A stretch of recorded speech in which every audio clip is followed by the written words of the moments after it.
Go'zal xulq haqida so'rashdi. Abu Hurayra roziyallohu anhu so'radilar: "Ey Allohning rasuli, go'zal xulqni ko'p vasf qildingiz. Go'zal xulq nima?" Tasilu man qata'aka. Sen bilan aloqani uzgan qarindosh bilan, do'st bilan aloqani tiklashing. Siz bilan bordi-keldi qilayotgan qo'shni, do'st, qarindosh, ovsun, kundosh bo'lishi mumkin. Agar bular qarindosh hisoblanadi baribir. Shar'an shu. O'shin bilan aloqani tiklashing. Qarindoshingiz sizga kelyapti, sizga yaxshilik qilyapti, siz unga yaxshilik qilyapsiz. Bu haqiqiy silay rahim, haqiqiy husnul xulq emas bu. Husnul xulq shuki, sizdan aloqani uzgan kishi bilan aloqani tiklaysiz. Va ta'fu amman zalamaka. Senga zulm qilganni kechirasan. Zulm qilgan, haqiqatan haqqingizni yegan, ozor bergan, kechirasiz. Va tu'tiya man haramaka. Senga so'raganingda narsa bermagan, sen berasan. Mana bu go'zal xulq bo'ladi. Muhtaram azizlar, go'zal xulq yengil narsa emas. Biz go'zal xulq deganda nimani tushunamiz ko'pincha? Assalomu alaykum desa, va alaykum assalom. Non olib kelsa, patir berib. Biz to'yimizga kelsa to'yiga borib, o'limimizga kelsa o'limimizga borib. Buni hamma qiladi. Bu ham endi go'zal xulqni aytaylik etagidagi ishlar. Lekin haqiqiy xulqingiz go'zalligini qachon bilasiz? Sizda go'zal xulq bormi, yo'qmi? Qachon, qanday, mezoni nima? Mana shu hadis mezon. Yaxshilik qilolmak, yomonlik qilganga yaxshilik qilasiz. Zulm qilganni kechirasiz. So'raganingizda bermagan, qarz so'ragansiz, iltimos qilgansiz, oshna yordam qilib bor desangiz, yo'q degan imkoniyati bo'lib turib. Keyin bir kun boshiga ish tushib oldingizga keldi. Oshna bizga yordam qilib turing, berasiz. Bizga so'raganda eshikni yopib haydab oluvdingiz-ku, demaysiz. Qarindosh urug'chilik aloqasini uzgan, arazlashib ketgan siz bilan. Salom bersangiz, ali yomayapti. Siz silay rahim qilasiz yana. Mana bu go'zal xulq bo'ladi. Va mana shunda darajati yengilmas buni. Rasululloh akram alayhissalom aytdilarki, kishi go'zal xulqi bilan kechasi bilan bedor ibodatda bo'lgan, kunduzi bilan roza tutgan odamning maqomi savobiga ega bo'ladi. Qanaqa qiyin ish. Kechasi bilan ibodat qilib chiqasiz, kunduzi bilan roza tutasiz. Lekin shu darajani siz go'zal xulq bilan topishingiz mumkin. Yana aytdilar, "Ya Rasululloh, qiyomat kuni sizga eng yaqin odam kim?" so'rashdi.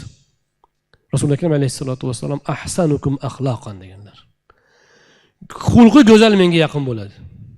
Aytmadilar, yaxshi namoz o'qigani, ko'proq namoz o'qigani demadilar. Aytmadilar, yaxshiroq, masalan, hijobini qattiqroq o'ragani, yaxshiroq yuzini ham yopgani. Bular mezon emas. Ular o'sha go'zal xulqni ostiga kiradigan ishlar. Yo'inki aytmadilar, qo'ni qo'shnisiga aytaylik, saxovat qilib qo'yganni o'zi bilan. Go'zal xulq bu qalbda bo'ladigan narsa. Qalbdagi kenglik, qalbdagi muruvvat, qalbdagi haligindek, Alloh uchun fidoyilik. Mana bu narsa Rasululloh akram alayhissalatu vassalomga siz yaqinlashtiradi. Namoz, ibodat yoki ba'zi bir ilm o'qishni o'zi, masalan, ba'zi odamlar ilm o'qiydi, xulqi chatoq bo'ladi. U ilm qalbga kirmagan bo'ladi. Ilm qalbga kirsa, insonni halim qiladi. Rasululloh akram alayhissalatu vassalom qanaqa halim edilar? Odamlar Rasululloh akram alayhissalatu vassalomga chakana zulm qilmagan. Anas ibn Malik aytadilar-ku, Rasululloh akram alayhissalomni ridolarini tortib, bo'yinlaridan siqib, "Menga ham bu narsa berasanmi?" desa, Rasululloh akram alayhissalom kulib qarab, "Bo'lsa beramanmi?" deb qo'yib ketaverganlar. "Bo'lsa beraman" deganlar. Lekin nimaga meni yoqamdan tortyapsan ham demaganlar. Halimliklari shunchalik bo'lgan. Lekin butun dunyoni egallaganlar-ku shu halimlik bilan. Odamlar o'ylaydiki, qattiq qo'llik bilan, siyosat, nimani do'qpoq qilsa bilan dunyoni egallayman yoki odamlarni egallayman deb o'ylaydi. Yo'q.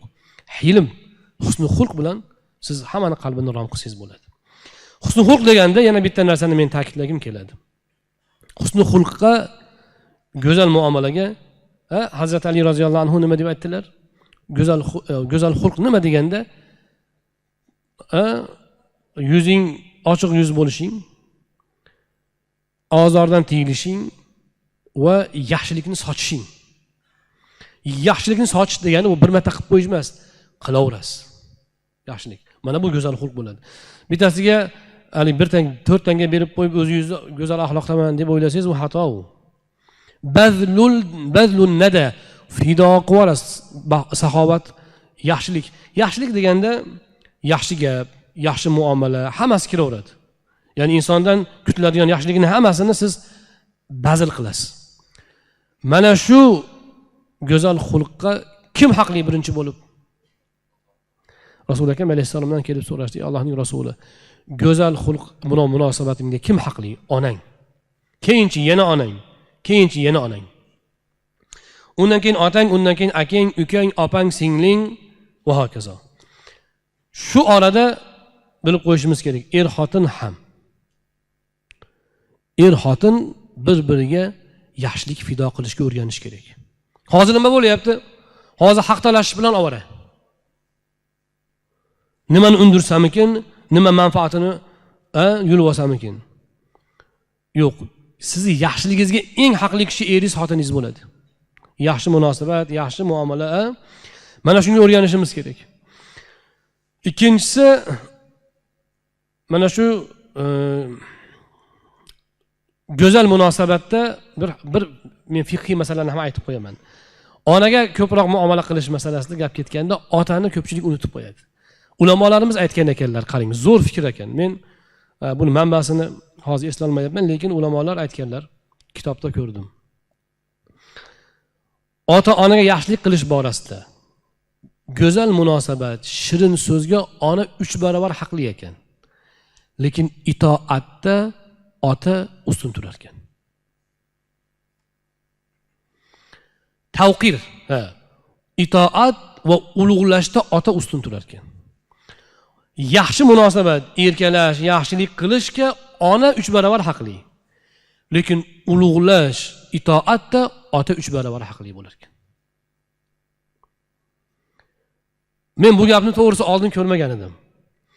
O'sha yaxshi munosabatni o'zida otani ulug'lash ham tushuniladi-yu darov. Yo'q, ulug'lash, ehtirom va itoat ma'nosida ota ustun turadi. Otangiz bitta gapni aytayapti, onangiz bitta gapni aytayapti. Otaga itoat qilasiz. Agar ikkalasini ham shariat doirasida bo'lsa, yo'inki manfaat jihatdan teng bo'lsa deylik. Manfaat jihatdan ikkalasi teng. Shariat tarozida ikkalasi bir xil. Ota boshqa gap, ona boshqa gapni aytayapti. Kimga itoat qilasiz? Itoatni otaga itoat qilasiz. Uyingizga joy qildingiz. To'g'risi otanikimi, onanikimi? Otaniki. Siz ulug'lash ma'nosida ovqat olib keldingiz. Otaga birinchi qo'yasizmi, onagami? Otaga. Ulug'lash itoatda ota ustun. Shirin so'zlik, erkalashda ona ustun hisoblanar ekan. Mana bu narsani ham demak, buni borsak inshaalloh go'zal bir odob bo'ladi. Husnul xulqqa keladi. Umuman olganda har bir insonga go'zal xulqda bo'lish, yaxshi munosabatda bo'lish Rasululloh alayhisolatu vasallam mana shuni tayinlamoqdalar.